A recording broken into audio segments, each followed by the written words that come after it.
Good morning, students. In the previous class, we were discussing about cyclo-seasons, and we have seen how many seasons we have and what is the position of the earth according to the seasons. We will continue with the class. We will continue with the same topic. Let us see what is the position on 21st June. Let us see what is the position on 21st June. It is summer scholastic in the northern hemisphere. You know well, it is summer scholastic in the northern hemisphere. The rays of the sun falls vertically on the Tropic of Cancer. The rays of the sun falls vertically on the Tropic of Cancer. The duration of sunlight or daytime increases from 12 hours at the equator to 13 hours and 27 minutes at 23.5 degree north. That means Tropic of Cancer.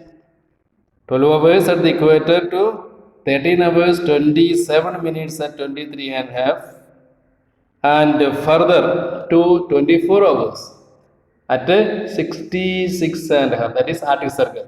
So Arctic Circle on 21st June there is 24 hours daylight at Arctic Circle.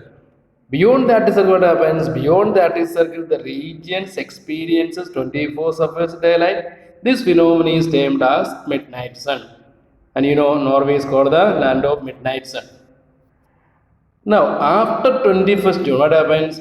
After 21st June, the hours of sunlight in northern hemisphere begins to decrease from 12 hours at the equator to all nights and no days beyond the Arctic Circle. Now let us see what is the position on 23rd September. 23rd September, you know, it is equinoxes. On 23rd September, the sun is vertically overhead at the equator. On 23rd September, the sun is vertically overhead at the equator and the days and nights are equal. The days and nights are equal. It is autumn in the northern hemisphere and spring in the southern hemisphere. On September 23rd, the duration of sunlight is 12 hours on all places on there. See, remember, on September 23rd, the duration of sunlight is 12 hours on all places on there. That is why it is called equinoxes. Now let us see what is the position on 22nd December. 22nd December. On 22nd December, the southern hemisphere is tilted towards the sun. So southern hemisphere is having summer. It experiences summer. Areas beyond the Arctic Circle experiences. Areas on 22nd December, areas beyond the Arctic Circle experiences 24 hours of daylight. But on 21st June, what is it? Areas beyond the Antarctic Circle experiences 24 hours daylight. Now, being a water hemisphere, the spectacle of midnight sun, though more interesting than the Arctic Circle, is confined to navigators only. The South Pole region has 24 hours of sunlight continuously for many days, as just like in the Arctic Circle. Now let us see what is the position on 21st March. Again equinoxes.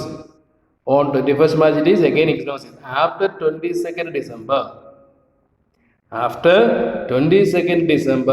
the sun again begins to move towards equator, and on March 21st, the sun rays falls vertically over the equator.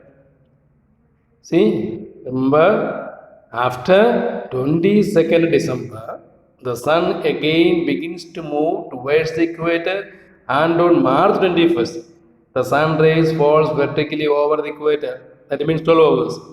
12 hours daylight. On this day, all places on the earth have equal days and nights.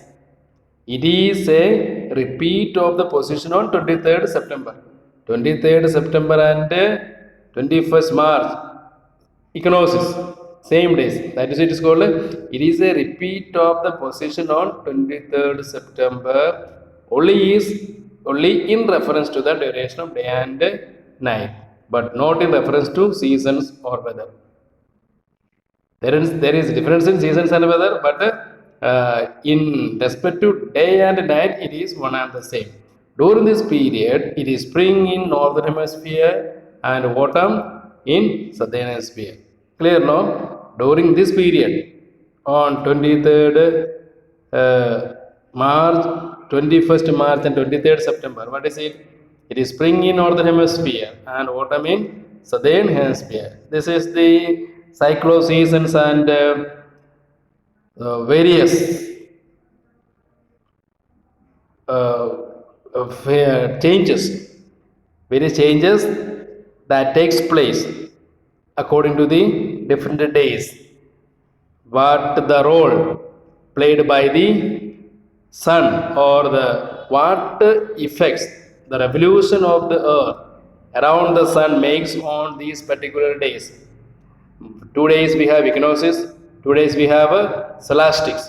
So the apparent movement of the earth around the sun makes seasons and changes in season. Clear now? So next period, the next class, we will be discussing about twilight in low and high latitude. So next period, for the next video, we will be discussing about twilight in low and high latitude. So you must go through this and understand what differences is made on 23rd September, 22nd December, 21st June. Okay, all these, and 23rd March. What are the differences made on seasons and on the climate? You should go through it very carefully. Thank you.